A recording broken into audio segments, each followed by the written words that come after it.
Welcome to the Manuscript Academy podcast, Brought to you by a writer and an agent who both believe that education is key The beauty is the people you meet along the way. and that community makes all the difference. Here at the Manuscript Academy, you can learn the skills, make the connections, and have access to experts, all from home. I'm Julie Kingsley. And I'm Jessica Sinsheimer. Put down your pens, pause your word counts, and enjoy. So thank you both so much for being here. We are always so happy to hear good news.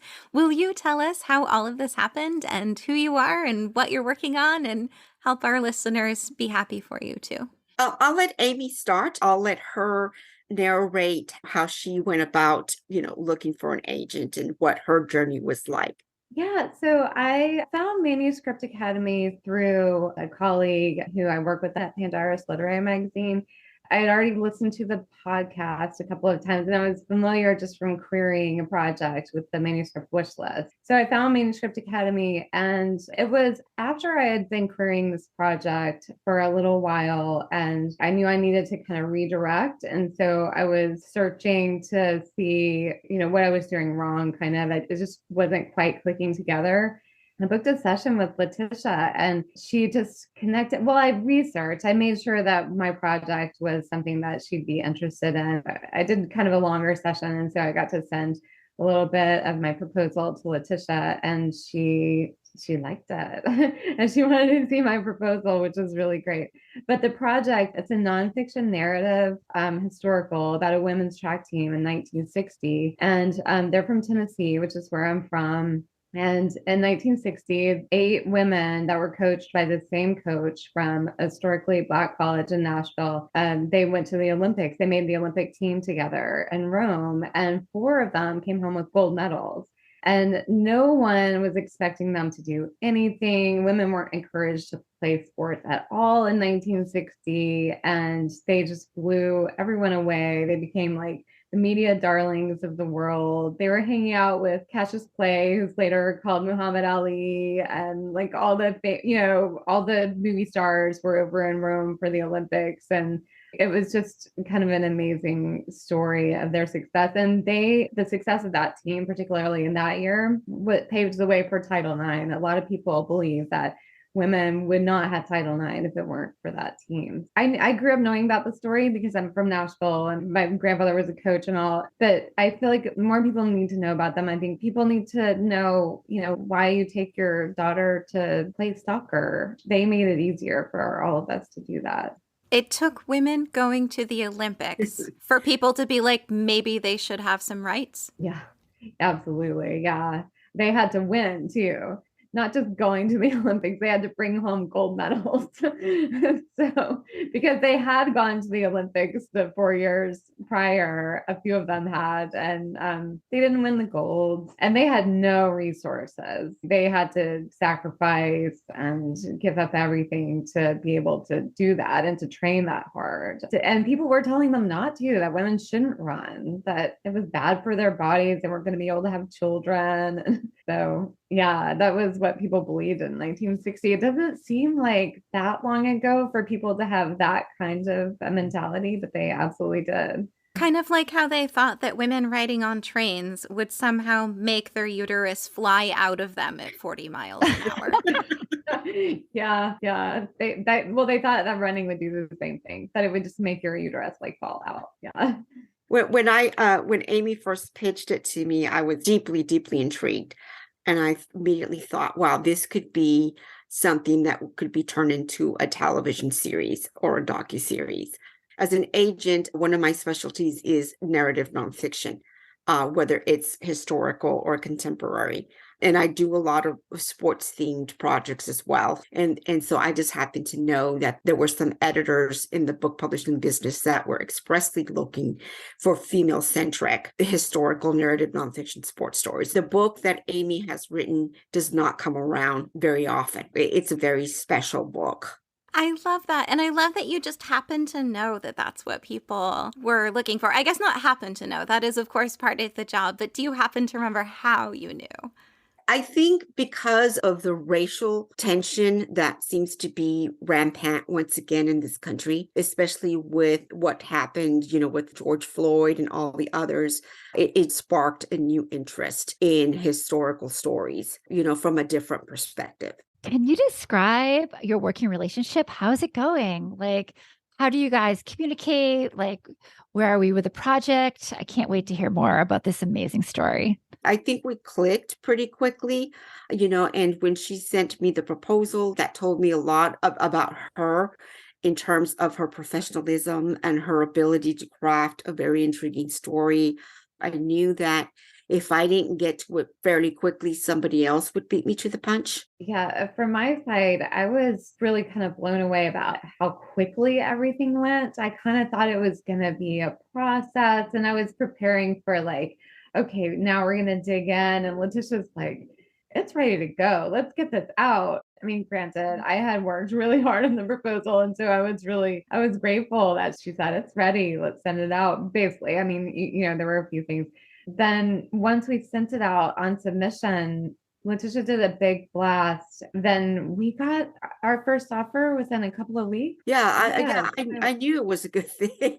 So I just had to find that editor that wasn't going to procrastinate either. When we first started just getting feedback from the editors, one thing I found that was so different from the querying process, the editors would almost always get back to Leticia and she would forward me their responses. And even when they said no, there were a lot of really nice no's. There was a lot of nice no's. I mean, I'm new to this process. And so I felt like the feedback was so educational and encouraging, even when it was a rejection, hearing from a big 5 publisher that I have lovely writing made my day, even when they said no. No matter how long the process is, you're just waiting on pins and needles when something is out there. And so just getting any kind of, I would see Leticia's name pop up in my email and I'm like, what happened? What's that? That's the hardest part about this process is the wait. I tell my clients, look, if you're working on another project, the best thing is to let me do my work in my job and then you go on and work on something else so that the wait doesn't seem so torturous. I would say from everything we are hearing, it is clear, Aime, you wrote a brilliant proposal. No, it sounds like there are so many things here that are good indicators of that. It was fast. There were a lot of positive responses. Everything here sounds like you made this beautiful book proposal. How did you learn how to do that? Well, I did a lot of research. I also tapped a lot of colleagues. I went to lots of workshops. I just studied up and it was a little bit trial and error to find exactly the right way to do it, the right way that hit. And I was insecure about my platform because I didn't have a huge platform. And I know that nonfiction, that's really important. I kept being a little weekend with the marketing because that's the hard part, and that's what the editors really want to see. I'm thinking about crafting a great story and they're thinking about who they're going to sell it to. And so the marketing part was always needing just a little bit more. And so I think finally we had it right because I'm thinking, anybody who's ever been an athlete before wants to read this story. And that's everybody. How do I quantify that? Everyone's going to want to read this story. Leticia, what is your common denominator with all your clients? The common denominator with all my clients is that I feel like they really have faith in me. It has to be a trust between each other. It has to be a two-way street. So I only work with people that I feel truly are willing to entrust their work to me. And then I have to trust them as well. So trust in each other is a common denominator. They have to have a very strong work ethic because I have a very strong work ethic. When I'm asked, who is the client from hell for you? And I says, a client from hell for me is a client who does not have a sense of humor. So it's just somebody that you feel comfortable with. And with Aime, I felt comfortable with. I felt like she had complete trust in me and I had complete trust in her. So trust is the common denominator. I love that as a question to ask agents when you are on the call. What is your client from hell? That's a really interesting question. It's somebody who doesn't have a sense of humor because this business can be so brutal that you're going to need comic relief from time to time. Yeah. Aime, how has your life changed since you met Leticia? Well, I mean, it's really great to, instead of saying I have this project I'm working on now, it's going to be published on January 1st. And so that's really exciting. In my mind, I didn't feel like I had a deal until I got an actual contract and it was all signed, sealed, and delivered. And Leticia said, no, it's not going to fall apart at this point. So get going. You have to start working. And I wanted to talk to the editor and see what he had to say before I got too far in one direction. So it was taking a little while to get started. And then all of a sudden, having to have the book done on a pretty short deadline was a little busy. And then, once I turned it in, though, now I'm learning new things about the marketing side of things and just kind of planning strategies. So I feel like it's changed. Just every new step is teaching me a new process that I'm having to learn. And so I just kind of always have to be on my toes a little bit. And it'll be interesting to see what comes next. We're at the point where usually the time is going to be for me to start trying to option the book for film and television rights. All of my clients retain those rights because the publisher usually is willing to let the authors keep that right. So I definitely see this as a very strong possibility that it will get, in time optioned for film and television. And then Aime does have a right of a next option work clause. Yeah, I had been thinking about what might come next, but it's hard to pull away my focus. I do think about, well, the Tiger Girls keep going and they went through all of the Olympic eras. And so I don't know, there could be more, but I mean, when you dangle the idea of film and TV rights, what writer is not going to get excited about that? Well, and that That would is a be a long process. thrilling possibility. Yeah, but it is a long process, but I think right now it's important to make this book a success. And it's a lot of, writing the book is the easy part sometimes, the publicity and marketing, because I've always felt that even though you do have a good publisher in your corner, really the life of the book really depends on the author. This book has the ability, I think, to have a very long shelf life. It's funny because my marketing brain is always going crazy. And I was like, this is like Boy in the Boat, but girls in, girls in the Olympics. Like, and since I don't know this story, I'm dying to just dive in. But I think there's such amazing opportunities as well. You have an adult book, but also making this into the, middle grade nonfiction library space, I think is really interesting. And I think that when we're looking at women's empowerment with sports, that it's just a slam dunk when it comes to television or film. So there's going to be so much marketing opportunities with this book. It's really exciting. I think this book could really resonate with a lot of young women today. Oh, absolutely. Because, one of the things that was it Wilma? Which one of the girls was already a teenage mom? She had already had a baby. Rudolph was, yeah. Wilma, right. She had a baby and had to drop out of high school, right? And she went back. So to do that in the 60s, that took a lot of grit. That took a lot of courage. I think it's just all four women, I think, are great examples. And I think that a lot of young women could really their story could resonate with a lot of young women today. Absolutely. They had to struggle with so many of the same things that women are struggling with, especially young women are struggling with today. But in 1960 in Tennessee, they had even more. And so it's kind of a good reminder of we have so many challenges right now, but we've come a long way still. I feel like it's just really good to look back and see what progress we have made and also, sympathize with the generation that came before. And they made things just a little bit easier for us, but we know we have so much further to go. And so you sympathize with their struggle. You really can feel it in a real way. And I think an aspect of their story that will really lend itself to really entertaining television is that it's also kind of pulp culture in a way, because these girls were hanging out with the celebrities of their time. And they were just a lot of fun. I mean, because the narrative nonfiction is kind of tricky. There's just a hard balance between making it kind of a journalistic and a little bit more dry versus too creative where you're putting yourself into the story too much. And so when I finally hit the right balance, it was them telling their stories in their own language. It's really quote heavy, so quote heavy, almost like you're reading a documentary, because they are the best storytellers. they have their language and the way that they're always laughing while they're telling stories. And they tell, they're teenagers. So they were getting in trouble. They were sneaking out of the dorm and putting they put a brick in the dorm door so they could sneak out the back and get back in.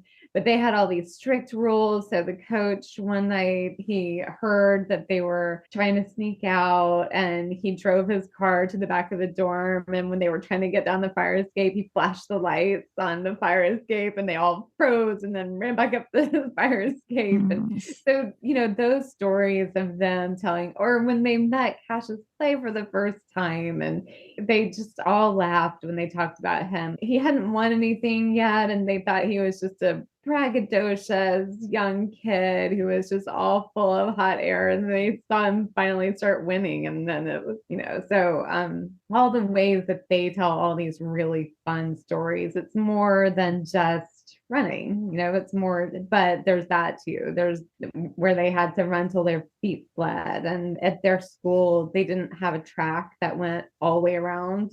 So they had to run at the neighboring school that didn't have elite athletes, but they had more funding. And so for the boys team, they had this beautiful track. And so the Tiger Bells would get to go run on another track, but they didn't have it at their own school. They didn't have the facilities that they needed. It's kind of like blood, sweat, and tears, and then lots of laughter and lots of fun. And I think the overriding theme of the book that I kept coming back to is how much they were a family and they were a sisterhood, and how much they loved their coach and his wife and their daughter, the coach's daughter, who I got to know really well.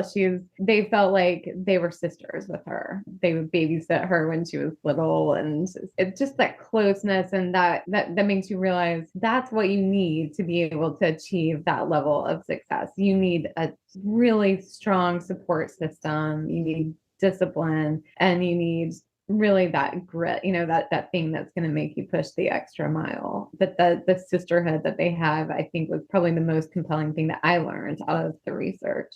I can't help but note the parallel between you talking about, your characters, this amazing group of women, and the women of publishing, that it takes all those things. It's grit, it's the team, it's the energy, it's the sisterhood, it's the supporting each other that makes a great book.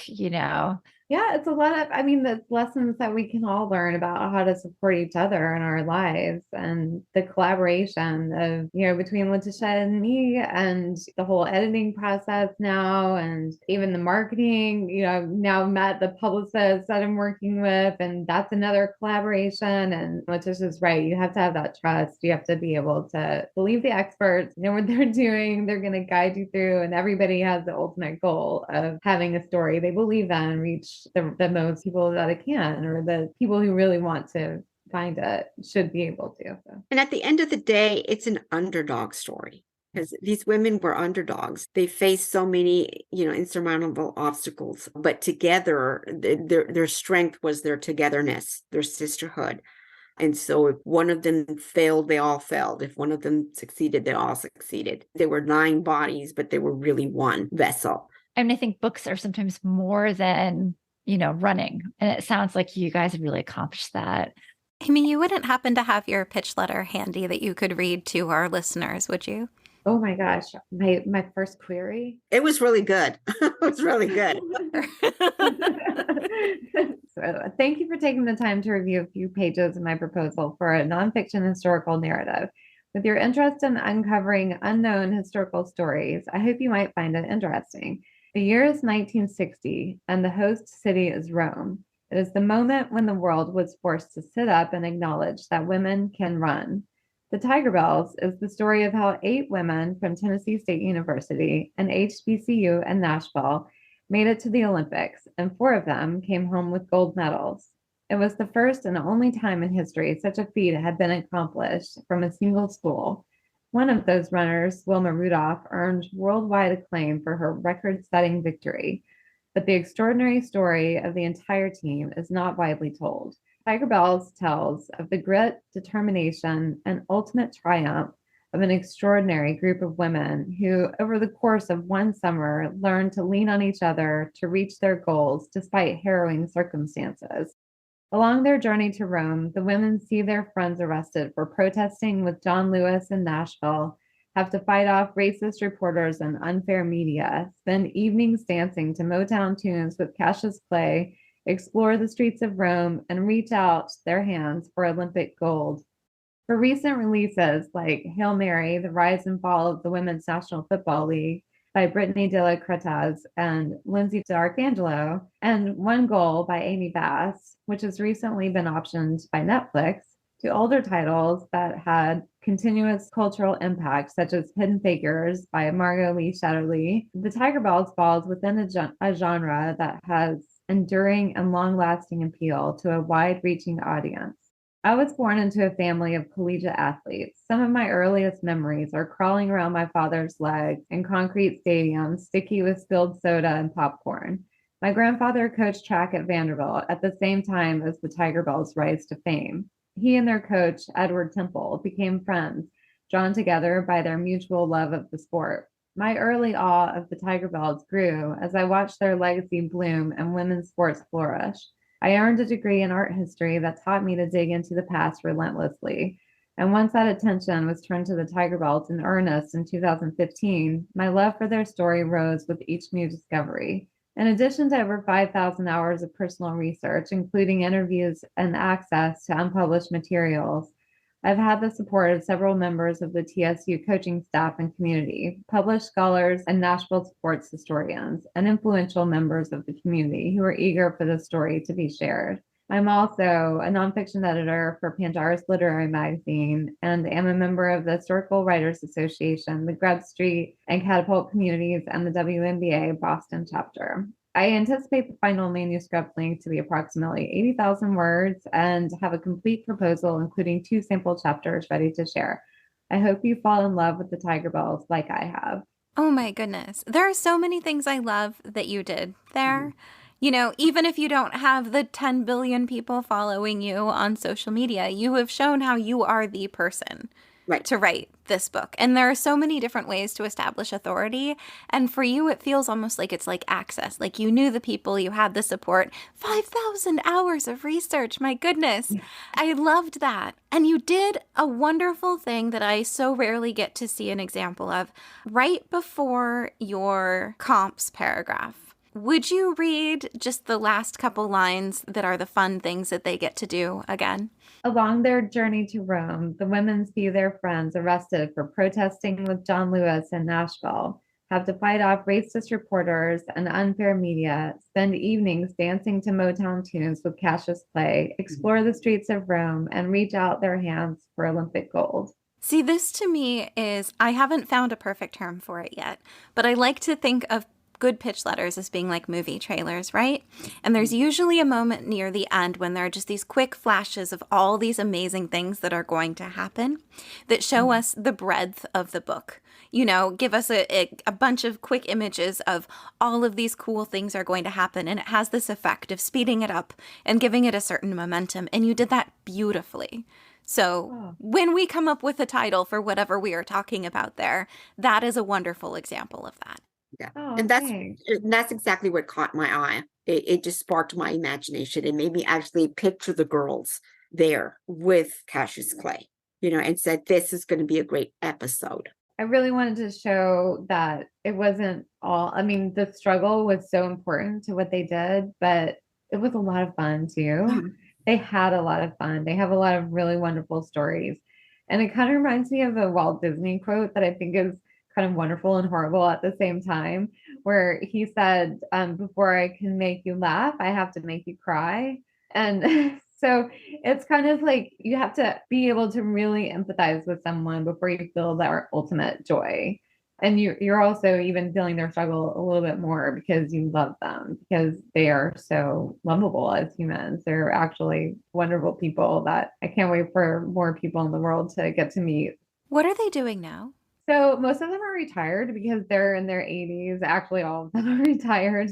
The ones who are still with us are, spending time with their families. They don't love to do a lot of public things, but they, through their lives, universally, and this is one of the most incredible things that you can take away from what they learned being a part of a team, they all focused on giving back to their communities. Every single one of them was a teacher, was a coach, was a community leader, really did amazing things for their community, were just celebrated in their own communities, not because of what they accomplished in that one summer, but what they accomplished over their lives and what they gave back to the people that came behind them. I mean, it was the ultimate example of reaching your hand back and pulling up the people that came behind you. Every single one of them, to a person, they had that expectation for themselves and they all fulfilled it.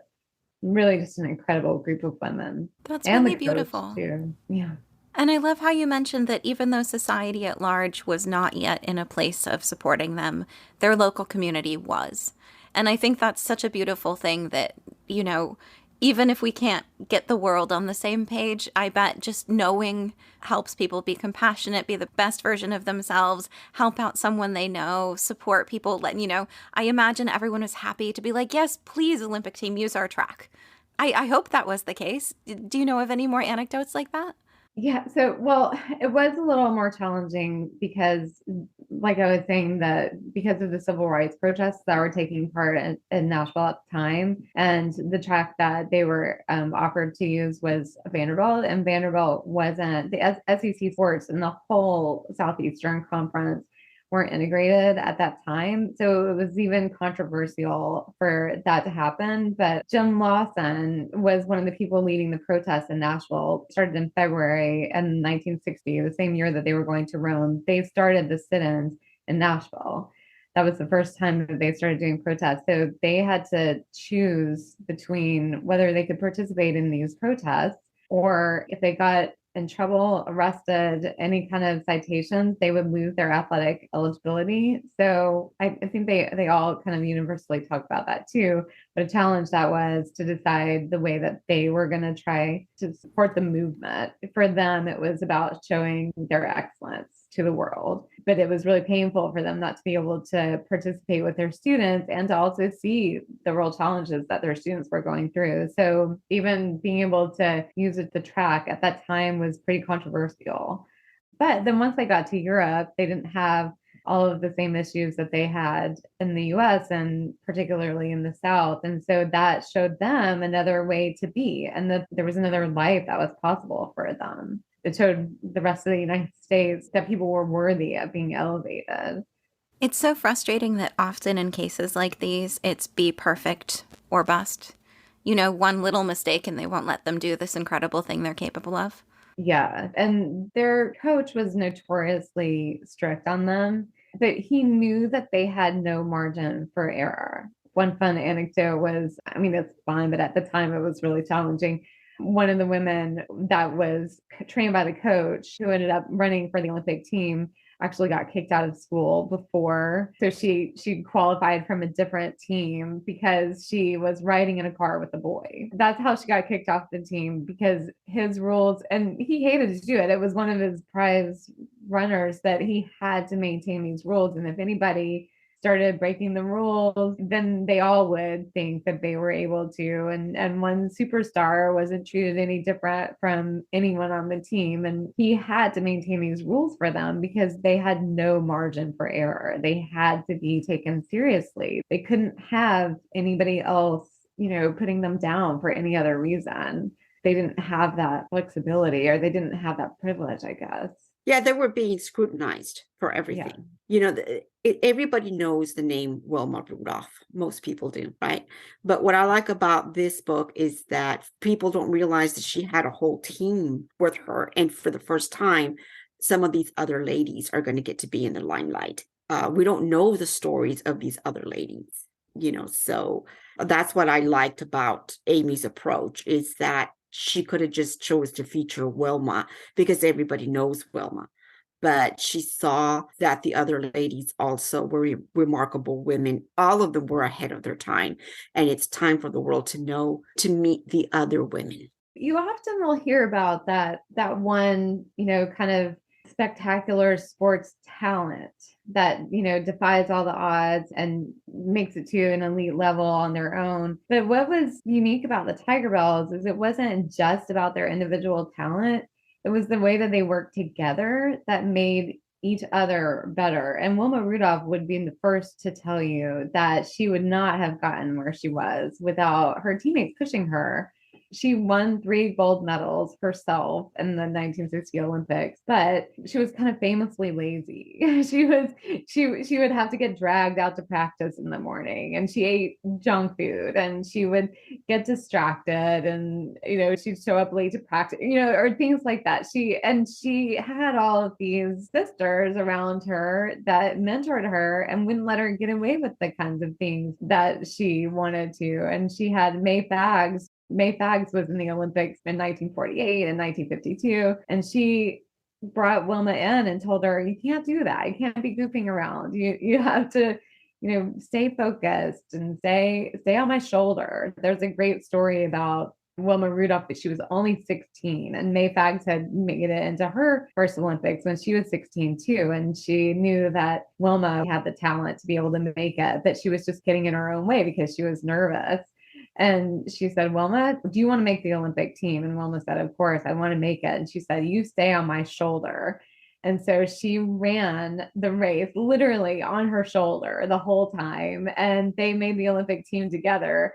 And the funniest thing was the coach described when they came around the corner of the 220 that Wilma was gaining on May Fags. And May had to put, she said she dug way deep to find that extra. She had to beat Wilma. And then she turned around as soon as they passed the finish line with May Fags first and Wilma Rudolph second. Then she just wheeled on her and said, "I didn't tell you to beat me. I said, stay on my shoulder." So it was that like kind of combination of like them pushing each other to be better, but also helping each other. Like they had a really pretty intense competition, but that real deep love and support for each other. So it's kind of a combination of those things carry all the way through. And Barbara Jones was the diva on the team. And she also had gone to the Olympics and won a gold medal when she was just 15. When she got on the Tiger Bells team, she came in and she had already, reached some fame. And she said there was no room on the Tiger Bells for divas. There was no diva behavior. We were all divas. And so there was no room for anybody to be a superstar. She had to learn that lesson really quick. She couldn't be a diva anymore. But I love that she said, "Well, I was diva, but we were all divas." I wish it wasn't so rare to hear stories of women really succeeding at difficult things and supporting each other.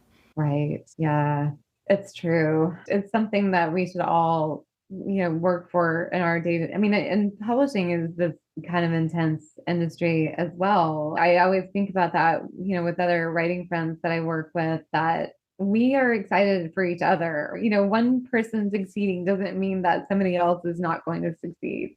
We cheer for each other's successes. One of my writing partners just published an essay online and, in Cognoscenti, which in Boston is, everybody wants to be in Cognoscenti. And that was the hugest celebration too. We promote each other and we all can succeed together. We can also really support and love each other for our successes. That's beautiful. Are the women still friends and in touch?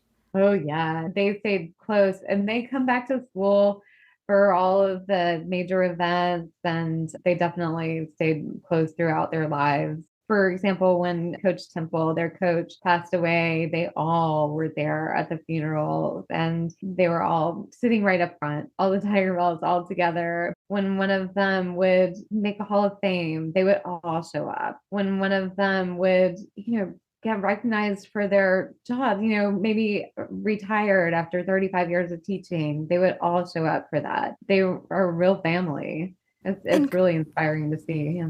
Could you talk a little bit more about how their success led to Title IX? So the direct line is a little tricky, but So David Marinus wrote a Pulitzer Prize winning book about the 1960 Olympics, just the whole Olympics, not just the Tiger Bells, but he featured the Tiger Bells, and such a well-known, historian, was the first one that I've heard just say it outright that without the Tiger Bells, that it's hard to imagine how Title IX would have happened, because they were the first people, the first women that were able to show that they could compete with the men. In 1958, it was 2 years before the Rome Olympics, and the Tiger Bells were just starting to gain more national attention. And they all won the national championship together. And so the coach got selected. It was the first Black coach that had been selected as the national team. And they didn't want the women to represent the country because this was during the Cold War in 1958 between the US and Russia. And when the Russia propaganda, whenever they were talking about the US and they were saying these problems in the US, it's kind of what they're doing now. They take the seeds of the truth and then they exaggerate it. And so they say there are all these racial tensions in the US and that's why it's bad. And they say they don't recognize the women in their sports and that's why, communism is better and, the United States is bad. But these were true facts. And so the US, in order to kind of counteract some of the messaging that was coming out of Russia, they were kind of forced to include the women. But they were also afraid to include the women because they really didn't believe they were going to be able to compete against the Russians. And so they thought that was going to be even more embarrassing. But because the Tiger Bells had shown such dominating success, they just gave them a shot. The White House ultimately made the call because it was a political decision. They said, look, they show that we're supporting people, despite the racial tension and, we're supporting our women. And so they let them go kind of reluctantly. And they ended up beating the Russian team. And so it took those successes and that, fighting everybody thinking they weren't going to do what they said they could do. And it took all of that to realize that instead of only the men being the asset for the US, that the women were assets too. That win that they had against Russia in 1958 was great for the country. They were realizing that the women could actually be an asset in ways that they hadn't considered before.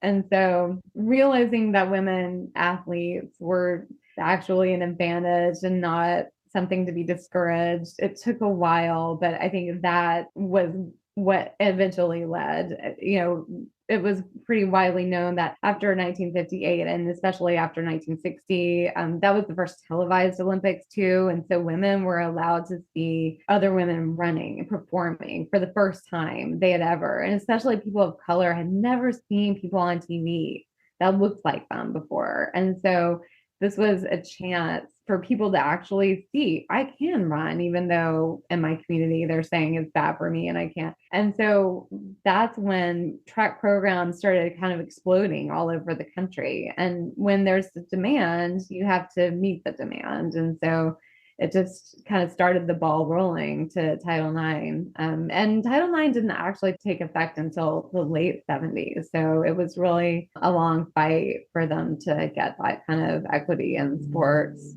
But it would have been a lot longer. It would have been a lot longer without them. Absolutely. Yeah.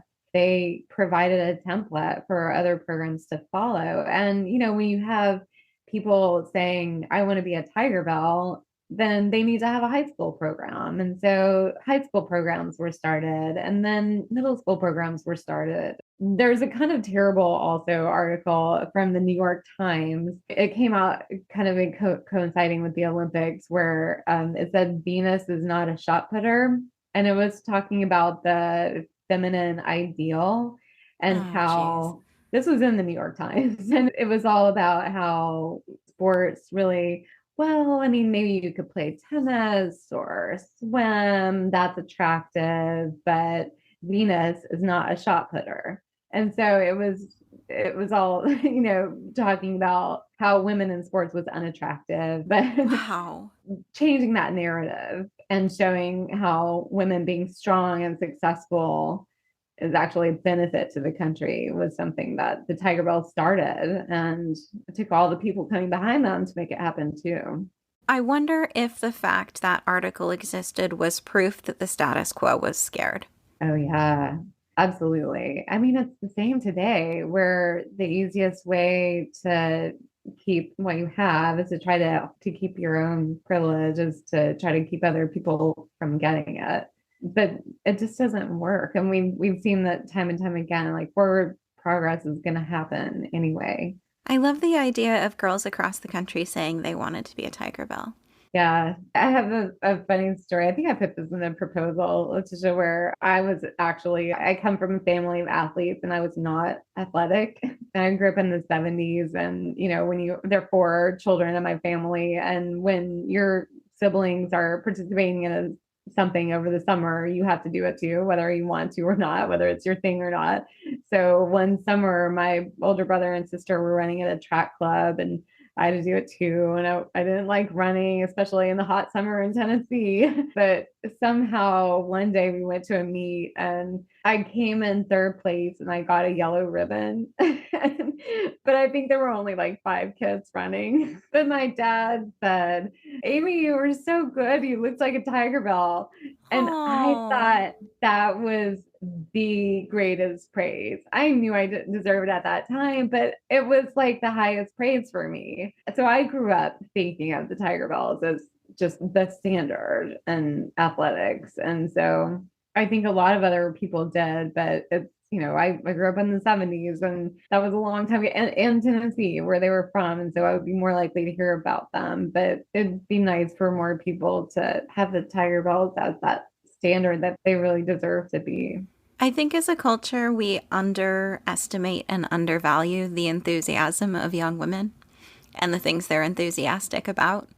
And I bet there are a lot of young women who look back on that and think, of all the excitement they had envisioning their life perhaps being similar, or the excitement they had of seeing young women like them succeed so well. Yeah, it's hard to imagine something is possible until you see it for the first time. And that's why I think that Olympics being televised really changed things, because people were able to see not just the people who didn't think that women could do this. They saw how they could and how incredible it was to see, these women who were collegiate athletes were running against some of the countries where they were basically state sponsored athletes, where they didn't have to worry about being also a student. All they were doing was just focusing on their sport all the time, and how they could succeed and they could win even against those kind of, to see that. So the detractors were able to witness it with their own eyes, but also, like you said, the young women were able to see that's possible. And a lot of people had said that, people that I interviewed said, I never thought that I could run until I saw somebody else do that. And actually, one of the things that made me really want to write this story to begin with was to actually dive in and go full tilt on the story. Was my aunt. She grew up in Nashville on campus with my grandfather, and he was the track coach at Vanderbilt. And there was no women's track team at Vanderbilt. The women weren't encouraged to run. And she was super active, and she was, always coming in with skinned knees and her hair messed up and kind of being told to behave like a young lady. And she saw the Tiger Bells come run on the Vanderbilt campus. And she said, I've never seen anything more powerful than that. And even just when I talked to her, and she was in her late 70s, and she said that was the thing that she remembered almost most about her childhood. And that seeing them do that made her believe that she could run and play outside with the boys. And my dad at the time was on the track team, and she thought she couldn't do that. She thought that wasn't available to her until she saw the Tiger Bells run. That's beautiful. Well, here's to much more proof that people can do amazing things and inspire others to do the same. And I imagine you've inspired other writers today too. I hope so. I hope so. I want to read all the stories. And I will just briefly note, I'm sure there are some people out there who are not sports fans, but still found themselves riveted by the stories that you're telling. And I think that is testament to the power of story, the power of pitching narratively versus, here are the characters, here's how they feel about everything, versus here's this world, here are some facts. And showing that ultimately we connect to each other's stories that way. And, pitching sci-fi, you don't pitch, here are the physics of the world, you pitch, here is this story. And I think that's a really powerful thing to think about. So if there are any others out there like me who don't understand sports but loved this conversation, Yeah. I think that's a really powerful, example of that. It's a human interest story above all. I think it transcends sports. I mean, the ones that are into sports will have maybe that extra appreciation, but overall, I see it first and foremost as a human interest story, a group of remarkable women. Kind of like how a lot of us say that we want stories that are officially about one thing, but actually about so much more. What is your number one tip for writers, for both of you? I think that the thing that I learned through this process is not to be afraid to pivot. You have to listen to feedback, and you have the story in your own head, and it's amazing. But getting the story in your head out in a way that's going to be received and the way that you intend for it to be received takes a lot of work. And I feel like every time that something wasn't working quite right, when I went back and worked on crafts or I got feedback from other people, that's where I got better. And that's how I was able to articulate really what I was trying to get across in a more effective way. And so I think that's the thing I learned the most through this. When you're getting negative feedback, that's the time to stop and pause and think about how to restructure or how to rework, because it doesn't mean that it's not going to ever happen. It just means maybe just a little pivot, just a little adjustment, and and focus on how you can make it better. That's what I would say. And not to ever stop writing. Yeah, for those writers who feel like they have this story that's burning inside them, and they keep saying, I have this story inside me. Well, the thing is, get it out of your system. Get the story written. It doesn't have to be perfect the first time around. Just be proactive about it. And I know that's, easier said than done because we all are so busy. There's so many distractions in our daily lives. But my advice is don't procrastinate anymore. Just even if you write a few words a day, just be proactive. And then for those writers who maybe have already gotten the story out of their system, right, and they've written it, the next part is for them to summon up the courage to show it to someone. That's the hard part, is you've written something, but you're just afraid that it's not good enough. It takes a lot of courage for a writer to show a piece of their work to somebody else. If you're going to do that, maybe sometimes it's better to show it to a fellow writer, somebody else who also writes, because I feel like all writers, they have kind of the same psyche. It takes a real writer to know another writer. And so have the courage to show your work, because it takes a lot of courage. It took a lot of courage for Aime to show the first draft of her proposal to somebody, right? It took her courage to start querying agents, right? And then so courage is a large part of this process. Is both the writer has to have the courage, the agent has to have the courage, the editor has to have the courage to advocate for it before an editorial board. Everybody needs courage. So have courage. This was awesome. I can't wait for this book. Like I'm so excited, and nice meeting you guys. Thank you so much. Thank you so much for wanting to feature Aime and I. And Aime, thank you so much for writing such a remarkable book that was relatively easy to sell. I wish all of them were like yours, Aime. So I really, thank you for that as well. Yeah, thank you so much for letting us talk, Leticia. Thanks so much for giving me a chance. No, how could I not? How could I not? What was not to love? Oh, that's beautiful. All right. Wishing you both much success, and can't wait to see what happens next for you. All right. Have a wonderful, enjoy the rest of your day. Bye-bye. We are so glad that you joined us. And as always, we appreciate your feedback. Just head on over to the iTunes store and let us know what you think. It not only helps us make this podcast be the best it can be, but it also affects our ratings within the iTunes platform. We'd love to hear from you. If you're feeling brave and want to submit your page for our First Pages podcast, you can send it to academy@manuscriptwishlist.com with First Pages podcast in the subject line. We'd also just love to hear from you. And if you'd like to learn more about the Manuscript Academy and everything we have to offer,